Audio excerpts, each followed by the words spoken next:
At the end of September, I'm going to race at the World Superbike Championship at Laguna Seca, USA.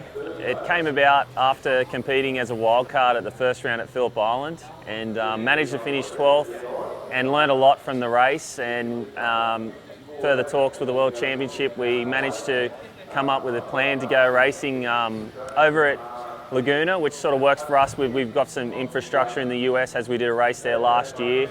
We're going to crate up the bike you see behind me, and we've done a fair bit of work to it to make the bike a bit lighter, a bit more horsepower, and I think it's going to be a good opportunity for me to go to a track that I actually have ridden on before, and I'm going to try to, you know, go out there and get as far up the grid as I can. And I'm just excited by the opportunity. It's going to be great to be there racing on the same tyres we race here on Pirelli, as Pirelli's a control tyre for World Superbikes, and I'm just excited to get there and have a crack. The bike that I raced at the start of the year was based off our ASBK bike that we race here. The new bike that we've built, you see behind us, has carbon fibre fairings, carbon fibre subframe, carbon fibre instrument panel, and we've got lots of other carbon fibre bits and pieces, and we've really had to reduce the weight, as the original bike was about 19 kilos heavier than the World Superbike that I was competing against. So it's a lot lighter, and it's got some upgrades to the engine with a bit more horsepower, different camshafts.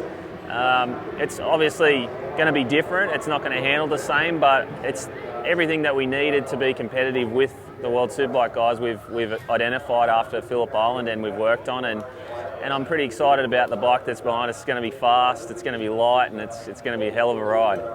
We're trying to do a test at Willow Springs, I think, before we race there, because the bike has to be crated up now to be shipped. It's going to be sort of assembled in San Diego BMW, who have helped us in the past, and we've actually got our own sort of infrastructure plan there. We've got a motorhome and a spare bike already in the States, so we've got a fair bit of stuff that makes it easier for us to make the job happen. But testing is going to be very hard because you can't test on the track. It's very hard to get on at Laguna Seca, but we're going to do just a shakedown run just to make sure the bike's right, and you get a fair bit of time in World Superbikes to practice, so I'm looking forward to that. We'll race at Darwin, and then I actually have to come here the week before and do a BMW RR Experience Day, which is going to be fun to get the punters out on the bike, and then I've got to fly straight from Sydney to San Francisco, and then that's actually only about an hour and a half drive from Laguna Seca, so I'm looking forward to going there, and it'll be easier than driving up from LA, because when you land in LA, if you drive up to Laguna, it's like driving from Melbourne to Sydney. It's a big drive, so luckily for me, I get to fly into San Francisco, and then we'll do the race. We'll do the best that we can, and